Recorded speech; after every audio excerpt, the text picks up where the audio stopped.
Hey guys, howdy do? I'm Karen Adamski with shamamama.com, and today I'm stopping in the middle of my workday to make this video because I had this thought that occurred to me.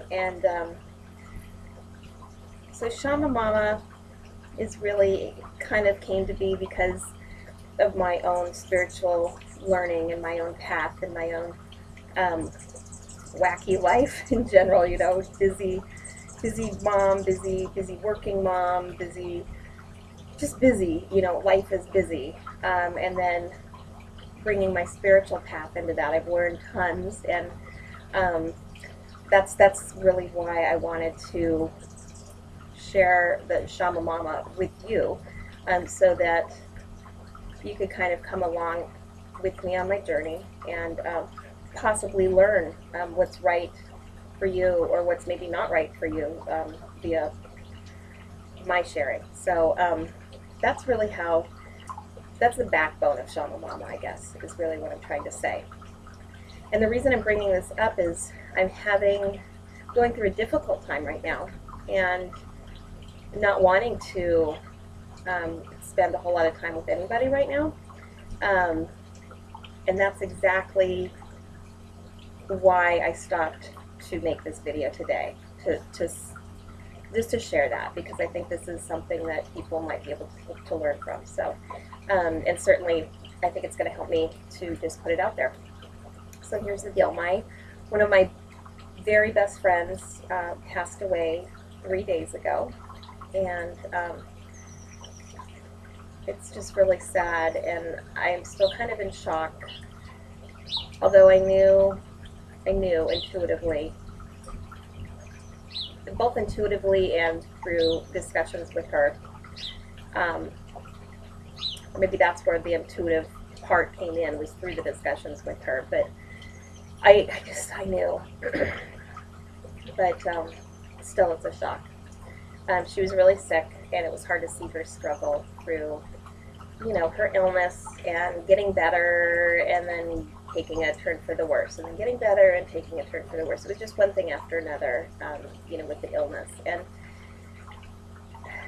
I'm glad for her. I'm glad that she's not suffering anymore. She was so frustrated because she couldn't do all the things that she wanted to do, and physically couldn't do the things that she wanted to do towards the end of her life. And that was just a big source of frustration for her. But she never really, I don't think she really gave up hope through most of her illness. I do think, though, at the end she was ready. She was really ready. And what she shared with me, and this is something I think people can learn from. There's a message here somewhere. I just don't know what it is exactly. But what she shared with me is that she was ready to die. She was not afraid of it. She didn't say she welcomed death, but she was ready and she wasn't afraid. So I guess that's maybe as welcoming as a living human can be. But what was really, really hard for her, and I know it's what kept her hanging on, was that she did not want to leave her kids and her husband behind.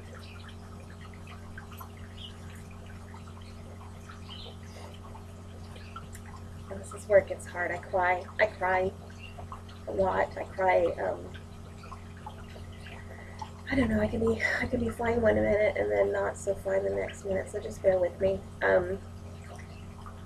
She didn't want to leave her husband and kids behind. Not that she felt she was going to miss them.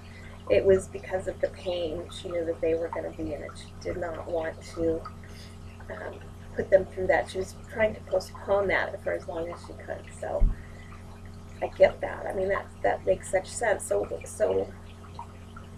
it's probably something everybody feels. So how do you learn from that? Maybe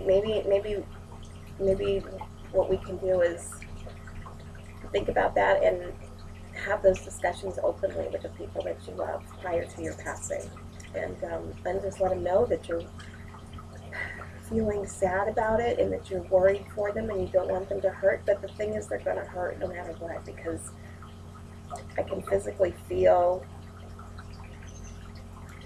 the air is different, the trees look different. Nature just feels a little different. It's still there and beautiful, but it's not completely whole. It's like it's missing something, and I think it's because my friend is no longer here. So that could just be my perspective on things right now, because I'm in a place where I'm feeling great sadness and that loss. So maybe things will start coming together and looking more normal later through the grief process. I don't know, but I've lost people before in my life. I've lost all of my grandparents as an adult person, you know, and I had my children there to counsel through that loss and all, and it was, you know, it's very, very difficult. But during that time, I wasn't on such a